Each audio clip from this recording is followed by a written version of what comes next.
Welcome to ES Digital. We are discussing question series on engineering mechanics.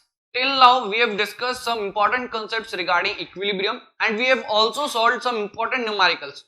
So, here there is a new question, and in this question, a spring has been given in case of cable. Okay. So, in place of cable, spring has been placed. So, we will be applying that particular spring concepts in this questions.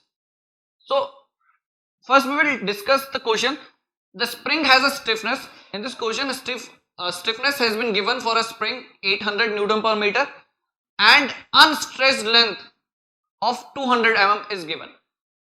Determine the force in cables BC and BD when the spring is held in the position. ठीक है, तो अगर मैं question की बात करूं तो question में स्प्रिंग का स्टिफनेस दिया हमें 800 न्यूटन पर मीटर एंड साथ साथ क्वेश्चन में एक और चीज बोली अनस्ट्रेच्ड लेंथ. ये बहुत ही इंपॉर्टेंट चीज है. ये जो अनस्ट्रेच्ड लेंथ दे रखा आपको 200 mm, इसका मतलब क्या है कि अनस्ट्रेच्ड लेंथ का मतलब क्या है, उसमें कोई भी उस वक्त फोर्सेस प्रेजेंट नहीं है, क्योंकि अगर फोर्स प्रेजेंट होगा तो डेफिनेटली उसकी जो लेंथ होगी वो चेंज होगी. तो अनस्ट्रेच्ड लेंथ पे कोई पर्टिकुलर फोर्स लगने वाला नहीं है. तो अनस्ट्रेच्ड लेंथ आपको 200 mm दे रखी है, बट अगर आप फिगर देखोगे क्वेश्चन का तो यहाँ पे लेंथ कितनी दे रखी है 500 mm. तो मतलब जो डिफरेंस होगा ना उतना बेसिकली स्प्रिंग का डिफॉर्मेशन हो चुका है. स्प्रिंग में डिफॉर्मेशन हुआ तो डेफिनेटली स्प्रिंग फोर्स पिक्चर में आने वाला है. ठीक है, ये बहुत ही इंपॉर्टेंट कंसेप्ट है. अनस्ट्रेच्ड लेंथ 200 mm, बट यहाँ पे जो गिवन लेंथ है वो 500 mm की है, तो डिफरेंस होगा 300 का. तो आपको मालूम है फोर्स निकालना है अगर आपको स्प्रिंग फोर्स, तो K इंटू एक्स कर सकते हैं. K बेसिकली स्टिफनेस है, वो आपको ऑलरेडी गिवन है क्वेश्चन में, तो आप directly force is equal to KX apply कर सकते हैं एंड आपका फोर्स आ जाएगा फॉर दिस पर्टिकुलर मेंबर. ठीक है, ये बहुत इंपॉर्टेंट चीज है. इससे प्रीवियस जो केस हमने डिस्कस किया था वहां पे स्प्रिंग नहीं था, वहां पे सिंपली केबल लगा हुआ था. ठीक है, तो अभी तक जो भी क्वेश्चंस आए सिंपली 3 मेंबर लगे होते हैं. अभी तक स्प्रिंग वाला कंसेप्ट इन्वॉल्व नहीं हुआ है. इक्विलिब्रियम वाले कंसेप्ट में डेफिनेटली इसके काफी ज्यादा चांसेस है कि गेट में आ सकता है क्वेश्चन. सो इसको हम डिस्कस करते हैं. सेम जो इससे पहले हमने डिस्कस किया था क्वेश्चन, अगेन दो मेथड से सॉल्व कर सकते हैं. या तो आप डायरेक्टली इक्विलिब्रियम इक्वेशंस अप्लाई करो या फिर आप डायरेक्टली फोर्स पॉलीगन बनाओ और डायरेक्टली साइन रूल लगाओ. ठीक है, दोनों मेथड आपके पास है. बट इंपॉर्टेंट चीज क्या है, यहाँ पे स्प्रिंग दिया है, स्प्रिंग का अनस्ट्रेच्ड लेंथ दिया है. ठीक है, तो बेसिकली जो डिफ्लेक्शन या फिर डिफॉर्मेशन की मैं बात कर रहा हूं स्प्रिंग के केस में x, वो क्या होने वाला है L माइनस एन लॉट. ठीक है, एल नॉट जो बेसिकली है वो 200 mm इनिशियल लेंथ है, अनस्ट्रेच्ड वाली लेंथ. ठीक है, अनस्ट्रेच्ड बेसिकली उसमें उस वक्त कुछ भी फोर्सेस नहीं लग रहे होंगे, तभी वो अनस्ट्रेच्ड कंडीशन में. अब स्ट्रेच अनस्ट्रेच्ड कंडीशन से वो ज्यादा स्ट्रेच हो चुका है. ठीक है, तो डेफिनेटली 500 mm वो 200 mm, तो दोनों को सब्ट्रैक्ट करेंगे तो बेसिकली क्या मिलने वाला है 300 mm. ओके, तो इसको मैं बोल लिख सकता हूँ 0.3 मीटर. अब आपको x पता चल गया तो आपको डायरेक्टली मालूम है फोर्स का फॉर्मूला क्या होने वाला है स्प्रिंग के लिए, K into x. K is the stiffness which is already given 800 Newton per meter. ठीक है, तो आप directly 800 multiplied by this 0.3 it will come out to be 240 Newton. 240 Newton. So आपका जो स्प्रिंग फोर्स था बेसिकली वो 240 न्यूटन आ चुका है. ठीक है, अब आप क्या कर सकते हैं, ये पर्टिकुलर मेंबर पे आपको फोर्स पता है 240 न्यूटन का, डायरेक्टली आप इक्विलिब्रियम इक्वेशंस लगाओ और सॉल्व कर सकते हो. ठीक है, या फिर आप फोर्स पॉलीगन लगाओ और साइन रूल लगाओ. सिंपल सेम क्वेश्चन, और कुछ डिफिकल्ट नहीं है इसमें. ठीक है, जो डिफरेंट था वो सिंपली ये था स्प्रिंग अटैच हो गया मेंबर की जगह. इसकी जगह सिंपली केबल लगा सकते थे, जैसे ये BC और BD केबल है वैसे यहाँ पे AB केबल भी लग सकता था, बट स्प्रिंग लगाया तो थोड़ा डिफरेंट हो गया, बट हैगा वो सिंपल ही, कुछ नहीं. कंसेप्ट हमारे वही रहने वाले, इक्विलिब्रियम वाले कंसेप्ट में कोई चेंज नहीं होगा. ठीक है, डिपेंडिंग अपॉन द मेंबर तो फोर्स भी चेंज होगा, वो फोर्स को हमने कंसिडर कर चुके हैं एज अ स्प्रिंग फोर्स. ठीक है, सबसे पहला step again repeating, draw the free body diagram. Step 1 जो है बेसिकली वो क्या है, ड्रॉ फ्री बॉडी डायग्राम. ये इंपॉर्टेंट है. ठीक है, step 1 is the free body diagram. Free body diagram किसका, इस बी का. अब बी पे लगने वाला फोर्स एक तो ये है, कौन सा, BC, this particular force BC. ठीक है, एंड ये स्प्रिंग फोर्स लगेगा एक तो FS और ये BD वाला. ठीक है, BD ये आपको बेसिकली निकालना भी क्वेश्चन में. ठीक है, तो determine the forces in cable BC and BD. ठीक है, अब इंपॉर्टेंट चीज क्या है, ये हमने ये जो पॉइंट है बेसिकली पॉइंट B, इसके लिए हमने FBD बना दिया. ये फोर्सेस है. अब आपको क्या करना है, डायरेक्टली इक्विलिब्रियम इक्वेशंस अप्लाई करनी है और आप BC एंड BD पे फोर्सेस निकाल सकते हो, सिंपल. बट उसके लिए हमें देखो एंगल पता होना चाहिए विद रिस्पेक्ट टू हॉरिजॉन्टल. ये एंगल पता होना चाहिए, ये एंगल पता होना चाहिए. अब उस एंगल के लिए हमें डायमेंशन दिए 400 एंड दिस इज 400 mm। अब दोनों साइड्स इक्वल है तो ऑब्वियसली बात है यहाँ का एंगल भी सेम होगा। एक 90 डिग्री, ऑब्वियसली बात है दो एंगल सेम, वो 45 भी बचेगा। सिंपल, ये 45 डिग्री होने वाला है। ठीक है, अगर आपको ये वाला एंगल निकालना है तो परपेंडिकुलर आपको गिवन है, ये बेस गिवन है। ठीक है, परपेंडिकुलर गिवन है, बेस गिवन है, आप डायरेक्टली tan थीटा लगा के सॉल्व कर सकते हो, वहां से आपका एंगल निकल जाएगा सिंपली। ठीक है, तो कोई प्रॉब्लम नहीं है, वो डायरेक्टली आप लगा सकते हो, ट्रिग्नोमेट्रिक चीज है। अब इक्विलिब्रियम इक्वेशंस लगाऊं मैं, स्टेप 2 क्या होता है हमारा, इक्विलिब्रियम इक्वेशंस।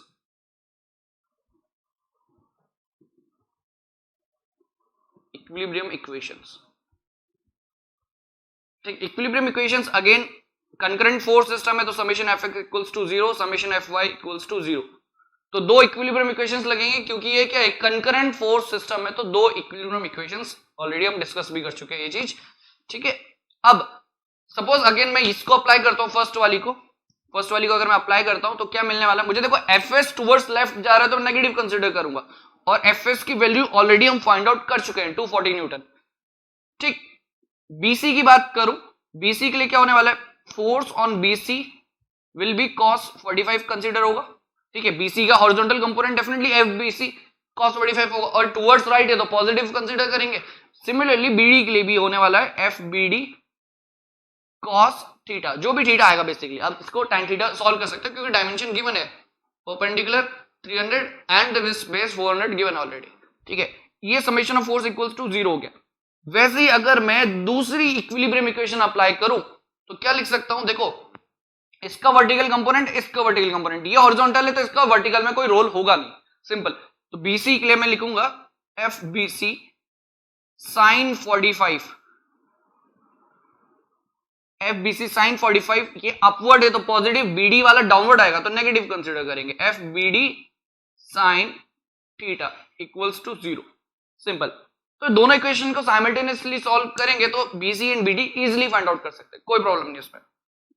ठीक है, अगर आपको ये दो इक्वेशंस अप्लाई नहीं करनी, आप डायरेक्टली पॉलीगन, फोर्स पॉलीगन बनाओ एंड साइन रूल लगाओ, सिंपली सॉल्व हो सकता है। अब तीन फोर्सेस एक्ट कर रहे हैं तो डेफिनेटली ट्रायंगल बनेगा, ट्रायंगल के लिए साइन रूल आपको मालूम ही है, तो आप इजीली अप्लाई कर सकते हो। देखो हमेशा अगेन मैं रिपीट कर रहा हूं, फोर्स पॉलीगन बनाना बहुत इंपॉर्टेंट है, सही बनेगा तो डेफिनेटली आंसर सही आएगा। अगर आपने कहीं भी एंगल का मिस्टेक किया है तो आंसर में जो आपका हो सकता है वो गलत हो सकता है। ठीक है, अब देखो फोर्स पॉलीगन बनाना है तो सिंपली क्या कंसीडर करोगे, देखो ये एफ एस फोर्स है आपका, सिंपल।